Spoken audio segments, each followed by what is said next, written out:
शिंदे यांच्या शिवसेनेला पाठिंबा दिलेला आहे। मनसे आणि ठाकरे गट मुंबईत किंवा इतर राज्यांमध्ये आपल्या राज्यातल्या काही शहरांमध्ये एकत्र लढताना पाहायला मिळाली। कल्याण डोंबिवलीमध्ये मात्र मनसेनं थेट आता अधिकृतरित्या एकनाथ शिंदेच्या शिवसेनेला पाठिंबा दिला। मी या संदर्भातली माहिती माझ्याकडे पूर्ण नाही आहे। मी आधी माहिती घेते मग त्यावर व्यक्त होते। पण एक नक्की मी आपल्याला सांगितलं पाहिजे की ज्या पद्धतीने महापालिका निवडणुकीमध्ये भाजपा शिंदे किंवा अजितदादांच्या सोबत वागलेली आहे ते बघता अजितदादा आणि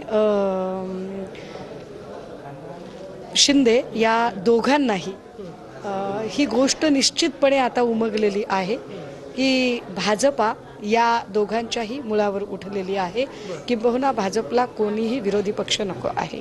अशा सगळ्या परिस्थितीमध्ये जर वेगवेगळे विरोधी पक्ष जे लढत आहेत या विरोधी पक्षांच्या यादीमध्ये भाजपाचा अजून एक विरोधक म्हणून जर शिंदे उभे राहत असतील तर कदाचित काहीतरी घडामोड घडते का ते बघितलं पाहिजे। मात्र आता श्रीकांत शिंदेंनी थेट जाहीरपणे येऊन सांगितलं, राजू पाटील असतील किंवा मग नरेश मस्के हे एकत्रित गट स्थापन करताना कोकण भवनमध्ये गेलेले होते। श्रीकांत शिंदेंनी थेट जाहीरपणे येऊन सांगितले की हो मनसेने आम्हाला पाठिंबा दिला नाही। मी तेच म्हटलं ना की मी त्याच्या संदर्भाने की त्याच्या मागची नेमकी कारणं काय आहेत, ती कारणं हे आहेत का की भाजपाने आपल्याला त्रास दिलेला आहे, भाजपाने सगळीकडनं संपवायचा प्रयत्न केलेला आहे, तर भाजपाला धडा तर मनसेचे नेते